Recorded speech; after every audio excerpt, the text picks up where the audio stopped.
Premier Property Fund has reported revenue for the half year to December up a marginal 0.9% and has declared a 68.93 cents dividend per share, having primed the market for negative growth of 2% in distribution per share for the full year already. The company is feeling the pressure of its office portfolio, though, where vacancies have increased from 4.7% to 7%, but says it's working on building a stronger portfolio that should see a return to positive growth by 2018. Earlier today, I caught up with CEO Jeff Jennett to find out why they're getting more so harder hit in that office space. We've been a little bit unlucky on our office portfolio in that we had some large single tenants that vacated our premises last year, and we've been anticipating this, and this is why 6 months ago we primed the market, we warned them, guys, this is what's happening. So I think we've been a little bit unlucky on that. There were certain big pockets that have happened. But you must also realize in the context of a South African economy that's growing at a slow rate, 0.5%, maybe 1.5% next year, offices is very correlated to that. So we certainly have had some challenges on that side, but I do know that the steps that we've been taking, the progress we've been making, it will certainly enable us to have it come out of this with a stronger portfolio and certainly with a better organisation. Let's get into the detail on that. How are you planning to get a handle on things? So we've identified certain assets that we believe that we need to sell. 6 months ago, we identified 835 million rands worth of assets. We've disposed of 130. We've added onto that list, and at the moment that list is 19 properties, totaling 917 million. Of that, 8 properties that we've got underway that are unconditional worth 380. So you can see how we're reducing the offices side.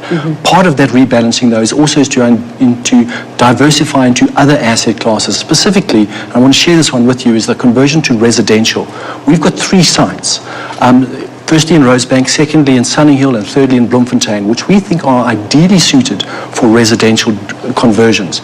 Now, what this means is that you'll be reducing your office portfolio, but at the same time moving into another asset class, residential. And the yields that we're seeing in terms of inception yields will be double-digit yields. So we see that being very attractive from our side as a fund, diversification, but then also the enhanced yield.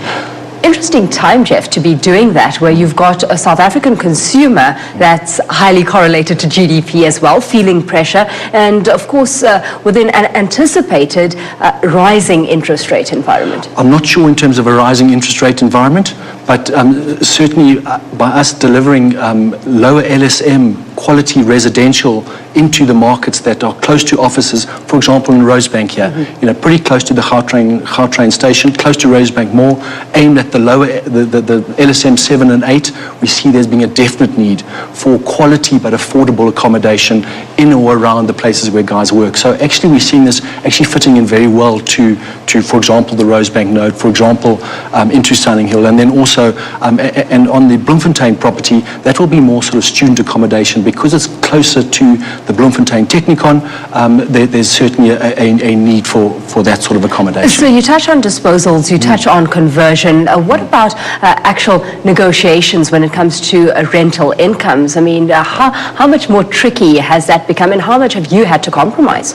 We've had to compromise significantly. If you look at our rental reversions in the last 6 months, in terms of what's happened on our office side, we've had reversions of 8.6% reduction in office rentals. That's what our new rentals are that we're renegotiating with tenants. So you can see not only is there the vacancies, but the tenants have got the upper hand on the offices side. So we're slowly starting to turn that.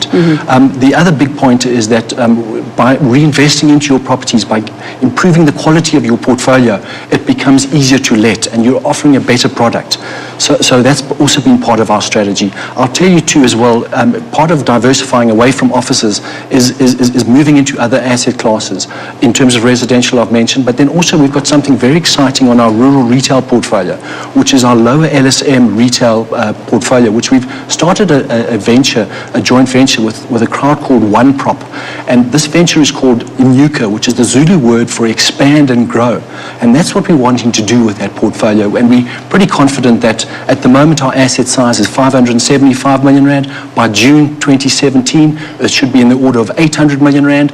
Later on in 2018, pretty close close to the billion rand plus, it gives us a number of opportunities, a number of options at that stage. And that dealing with your diversification, I guess, on a sector basis, on a geographic basis, are you looking toward more offshore expansion? Because, of course, you've acquired further shares in Growthpoint Australia, so you're certainly seeing some appeal. We are. We like Growthpoint Australia. That was why we followed our rights towards the end of last year off the back of their acquisition of GMO. And so we certainly like the Australian story in terms of Growthpoint Australia. But from where Emira is at the moment, we're focusing in on our current portfolio. The Australian exposure is only 7% of our total assets, and we feel at this stage it's important to focus on South Africa. But having said that, there are some opportunities that we are seeing, and it's important for us to pursue those opportunities if it is in the best interest of shareholders. Yeah. Outlook moving forward, I mean, I know you've provided guidance that you are anticipated to see a return to positive growth by 2018. Is everything on track with regards to that? Based on what we've got, the information that we've got at the moment, we're certainly on track for achieving the number for FY17 and also returning to positive growth for FY18. Clearly, the environment will be challenging, but given that we anticipate bouncing off this low base, which we're establishing now this year, there should certainly be a return to positive growth in 2018. That was Jeff Jennett, CEO of Emira, and that's where we leave